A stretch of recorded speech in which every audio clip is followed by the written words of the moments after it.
43 කෙසෙල් ගෙඩිය. මේ ඉන්නේ මල්ලිකා අක්කා. අවුරුදු 5ක් මැද පෙරදි ගිඳලා ගිය සතියේ ලංකාවට ආවේ. එයා දැන් පොෂ් දෙනිමක් ගහලා සෙන්ට් නාලා පරණ යාළුවෙක් හම්බෙන්න ගින් ආයෙ එන ගමන්.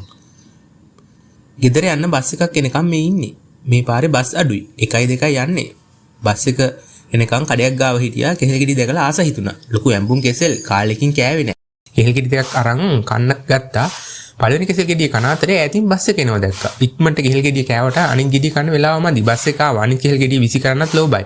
අනිත් කෙහෙල් ගෙඩිය කලිසමේ පිටිපස්සේ සාක්කුවට දාගෙන බස් එකට නැග්ගා. බස් එක පිටත් වුණා. ඊළඟ හෝල්ට් එකෙන් සෙනඟ ගොඩක් නැග්ගා බස් එකට. ගොඩක් වෙලාවකින් බස් එකක් තිබුණේ නැහැ. සෙනඟ පිරෙන්න. ගත්ත බස් එකට තෙරපි යනකොට මල්ලිකා අකට පස්සේ සාක්කුවේ තියෙන කෙහෙල් ගෙඩිය මතක් වුණා. කෙහෙල් ගෙඩිය තැළුනොත් චප්ප වෙලා ඩෙනිමත් හොදන්න වෙයි. සෙනඟ ගොඩේ අමාරුවෙන් පස්සට අතේ අවල කෙහෙල් ගෙඩිය අල්ලගත්තා. තැලෙන්නේ නැතුව බේරෙන්න. ඔහොම යනකොට ටික දුරක් ගියාට පස්සේ පිටිපස්සේ ඇඟට හේතු වෙලා හිටිය කොල්ලෙක් මෙහෙම කිව්වලු. අක්කේ දැන් ඕක අතාරින්න මං ඉස්සරහ හෝල්ට් එකෙන් බහිනවා. මල්ලිකා අක්කා පස්සට අතේ අවල අල්ලගෙන ඉඳලා තියන්නේ වෙන කෙහෙල් ගෙඩියක්.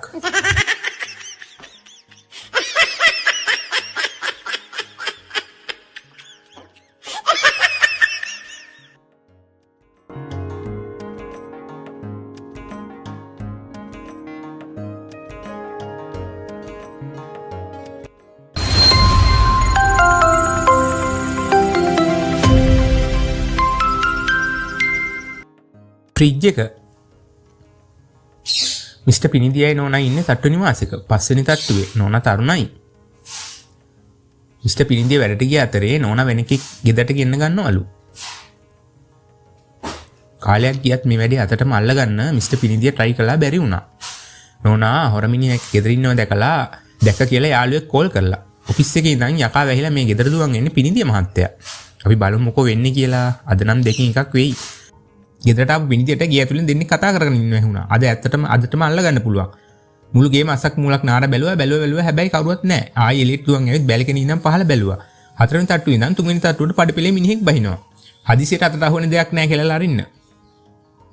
ෂුවර් එකට මූ තමයි මිනිහා. කේන්තිය වැඩිකමට පිජ්ජේ කුස්සන් ඇවිත් අතෑරියා අර මිනිහගේ ඔලුව උඩට. මිනිහා on the spot. ගෑණි එළවලු කපන පිහියකින් ඇන්න මිනිහට. මිනිහත් එතනම කූරියා ගෙහුවා. සුළු වෙලාවකට පස්සේ අපායේ දොරකඩ මිනිස්සු 3 දෙනෙක් හිටගෙන ඉන්නවලු. යමරජුරයිත් නුඹට කියන්නේ නැත්තේ කුමක්ද කියලා ස්වාමියාගෙන් ඇහුවලු. මගේ ගෑණි හොරමිනියත් එක්ක ඉන්නවා කියලා කෝල් එකක් ආවා. මං හදිස්සියේ ගෙදර ඇවිත් හෙව්වා හොයාගන්න බැරි වුණා. පඩිපෙලේ ඌ බහිනව දැකලා පිජ් එක අතෑරියා. ඒ තරහට ගෑණි මට පිහියෙන් ඇන්නා. යමරජුරෝ දෙවෙනි මිනිහගෙන් ප්‍රශ්න කළාලු. මම ජනල් හොදමින් හිටියේ 4 වෙනි තට්ටුවේ ඉඳලා 3 වෙනි තට්ටුවට බහිනකොට පිජ් එකක් අහසින් ඔලුවට කඩන් වැටුණා ස්වාමීනි. ඒ ගැන මට බොහොම කනගාටුයි සැමියා කිව්වලු. මං හිතුව උඹ හොරමිනියා කියලා. 3 වෙනි දිහාට හැරුණු යමරජුරෝ මොකෝ තමුන් ඇඟේ රෙදිත් නැහැ. පීතලේ වෙවුලෙවල් ගහි ඉන්නේ. උඹ කවුද ඇයි මෙහි ආවේ? මොකද කියලා දන්නේ නැහැ ස්වාමීනි. පිජ් එකක් ඇතුලේ හැංගිලා හිටියා මතකයි. උඹ තමයි එහෙනම් හොරමිනියා. ස්වාමියා ඇහුවලු. මෝඩෙක් වගේ හැමතැනම බැලුවා. නිකම්ට හරි පිජ් එක ඇරලා බැලුවා නම් 3 දෙනාම ජීවතුන් අතරනේ. ෂේප්මන්ට් එකක් දාගෙන ආතල් එකේ ඉන්න තිබ්බලා. අර ගෑණි තනියෙන් රෙදි ඉල්ලේ ස්වාමීනි.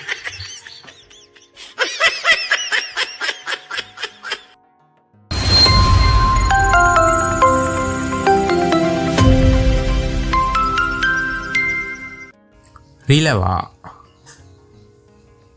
කෝටිපති ව්‍යාපාරික රණවක මහත්තයා බිලියට් ගහන්න ක්ලබ් එකට එනවා. හැබැයි ඔහු වෙන්නේ තනියම නෙවෙයි අමුතු හොරතලෙක් එක්ක. හිලවෙක් තමයි ඔහුගේ ආදරණීය සුරතලා. ඌත් මාර සුරතලෙක්. ආපු වෙලාවෙ ඉඳලා බිලියට් මේසෙ උඩ හොඳට දඟලනවා. ඊට පස්සේ තමයි මරු වැඩේ.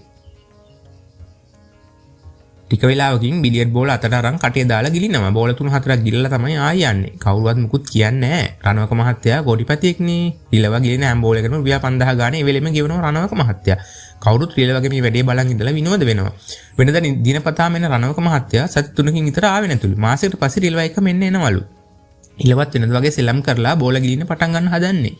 දැන් කවුරුත් බලන් ඉන්නවලු. හැබැයි කලින් වගේ එකපාර කටට දාන් ගිලින්නේ නැහැලු. ඉස්සෙල්ලම බෝලේ අතට අරන් වලිගය උස්සලා පුකට දාලා ආයෙ අරන් ගිලිනවලු. මේ විදියට බෝල 3-4ක් ගිලිනවා බලන් හිටිය කෙනෙක්. මිස්ටර් රණවක මොකද මෙයා කලින් වගේ එකපාර බෝල ගිලින්න නැතුව පස්සට දාලා අරන් ආයෙ ගිලින්නේ කියලා ඇහුවලු. මාර වැඩක් වුණානේ. කලින් පාර මූ ලොකු බෝලයක් ගිලලා මූට රෙන්න බැරුව මුගේ පුක ඔපරේෂන් කළා. බෝලේ එළියට අරන් පුකට මැහුන් 3ක් දැම්මා. ඊට පස්සේ ඉඳලා මූ බෝල ගිලින්න කලින් පුකට දාලා සයිස් එක බලලා තමයි ගිලින්නේ. පුකේ හිලට වඩා ලොකු සයිස් බෝල රෙන්න බැරි සයිස් ගිලින්නේ නෑ දැන්.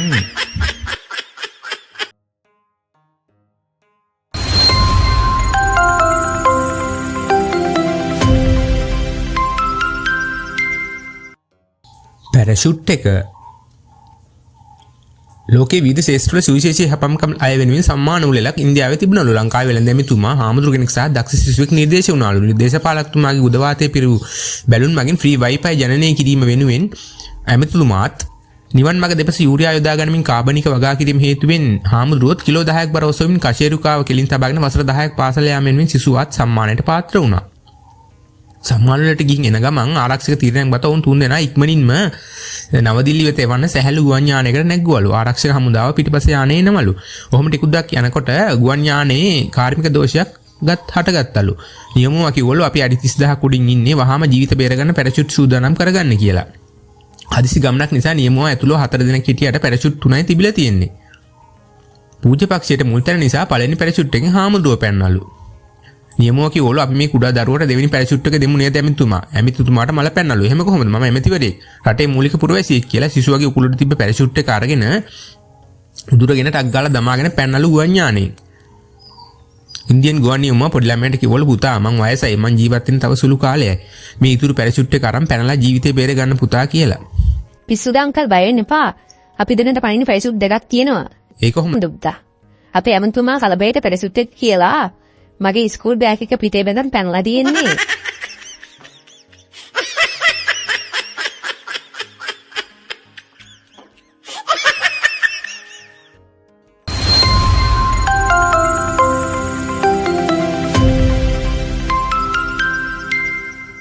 මරු පාඩම මේ ඉන්නේ මිසිස් ස්ට්‍රීටයි එයාගේ දුවයි අම්මයි දුවයි උනාට අක්කයි නංගි වගේ දුව කැම්පස් එකේටලා මේ දවස්වල රැක් සීසන් එක ගෙදර ඇවිල්ලා අම්මත් එක්ක අවකවාදය ගැන විස්තර කියනවා. අනේ අම්මේ යාළ කාටද ලොකු ලොකු ඒවා කරන් දුන්නට මට නම් දෙන්නේ ලේසි ඒවා. මොනවද දුවට අද කරන්න දුන්නේ? ලොකු දෙයක් නෑ අම්මා සින්දුවක් කියන්න දුන්නා හැබැයි උඩ නැගලා. ඒ කිව්වේ එයාලා මේසයක් උඩ ඩෙස්ක් එකක් තියලා ඒක උඩට මට නගින්න කිව්වා. මම ඒක උඩ නැගලා සින්දුව කියනකොට එයාලා යට එන hina වෙවි හිටියා. මොඩි උඹට ඒක තේරෙන්නේ නැද්ද? උඹ කොට සායක් ඇඳන් නේද හිටියේ? ඔව් අම්මේ. ඔය උඹට කියලා සින්දු කියවන්නේ උඩ නග්ගලා සින්දු අහන්න නෙවෙයි. අම්මට කෙලින් කියන්නත් බෑ. උඹේ අහවල් එක බලන්න කියලා. අම්මා මෙහෙම කිව්වලු. උඹේ ජංගිය බලන්න. ඒක තමයි. එහෙනම් මුන් දිකට මුඩ බල්බල් hina උනේ. ඉඳපල්ලකෝ මං හොඳ වැඩක් කරන්න. මට දැනුනේ තේරුනේ. මොඩි හෙට උඹට සින්දු කියන්න කිව්වොත් බෑ කියලා වෙන දෙයක් කරපන්. ඊළඟ දවසේ කෙල්ල කැම්පස් ගියාලු. හවස hina වෙවි ගෙදර එනවලු. මොකද අද ගොඩක් සතුටින්. අදත් ඔයාව රැක් කළාද? අද උඩ නැග්ගේ නෑනේ. අදත් උඩ නැග්ගුවා. මාත් නැග්ගා. මොඩි මං උඹට කිව්වා නේද ඊයේ උඩ නගින්න එපා කියලා. උඹේ ජංගිය බලන්න මේ වැඩේ කරන්න කියලා. ඌ අම්මේ ඌ ඒ උන්ට මං අද උන්ට හොඳ පාඩමක් ඉගෙනුවා. මොවා පාඩම මොන පාඩමද? උඩ නැගිට පස්සේ උන් අදත් ජංගිය බලන්නේ නැති. පිස්සු දම්මේ උන් කොහේ ජංගිය බලන්නද? අද මං ජංගියෙන් දැන් ගියේ නෑ.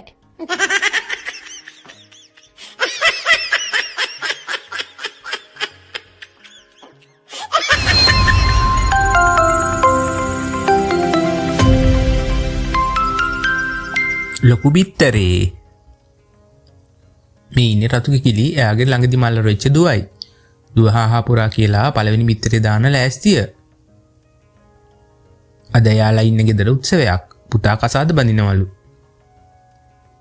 කිකිලි දුවත් මිදුල පැත්තේ හොරෙන් වටයක් දාලා ආවේ. අම්මා කිව්වට මිනිස්සු අපිට හරියට සලකන්නේ නැහැ කියලා මං දැක්කා. මොකද්ද? එයාලා පත්තු කරපු පිත්තල පහන උඩත් කුකුලෙක් හිටියා. අපිටත් තැනක් එයි අම්මී ඉස්සරහට. අනේ මේ විකාර නැතුව හිටහන්. පිත්තල පහනේ උඩ හිටියා වගේ තමයි. කැම මේසේ මැදත් අපිව රෝස් කරලා ඇති ෂුවර් එකටම. ඔව් අම්මේ. මිනිස්සු කියන්නේ හරි දෙබිඩි જાතියක් බං. ඔබට ඔව තේරෙන්න කල් යයි. ඒක නම් ඇත්ත අම්මේ. නෝනා ගෙදර නැති වෙලාවක අල්ලපු ගෙදර නෝනට පීටා ඔයානම් හරිම ගිනි කිකිලක් තමයි කියලා මහත්තයා කියන මට ඇහුණා. ඔයත් හරි කුබුලනේ කියලා රීතා මිස් කියනවා මං අහගෙන. අන්න දැක්කද උන් අපිව ඉපදෙන්න කලිනුත් කනවා පස්සෙත් කනවා. ඒ මදිවට උන්ගේ වල් වැඩ වලට පාවිච්චි කරන්නේත් අපේ නම්. ඔය කතාව වලින් වැඩක් නැහැ. අද උඹේ පළවෙනි බිත්තරේ දාන දවස නේද? මේ දවස්වල ලොකු බිත්තරයක් 32යිලු. පොඩි එකක් 30යිලු. ඕන්න මං ලොකු එකක්ම දානවා. අම්මට පුළුවන් නම් මට වැඩි ලොකු එකක් දාන්න. එහෙම කියපු කිකිලි දුව හරිය අමාරුවෙන් විනාඩි 2ක් විතර කෙකර ගාලා ලොකු බිත්තරයක් දැම්මා. මංගල බිත්තරේ. හරි. දැන් අම්මත් ලොකු එකක් දාන්න. ලොකු බිත්තරයක් පියල් දෙකක් වැඩි. එක්ක ඕනේ නෑ බං. මං පොඩි බිත්තරයක්ම දානවා. එයි අම්මේ.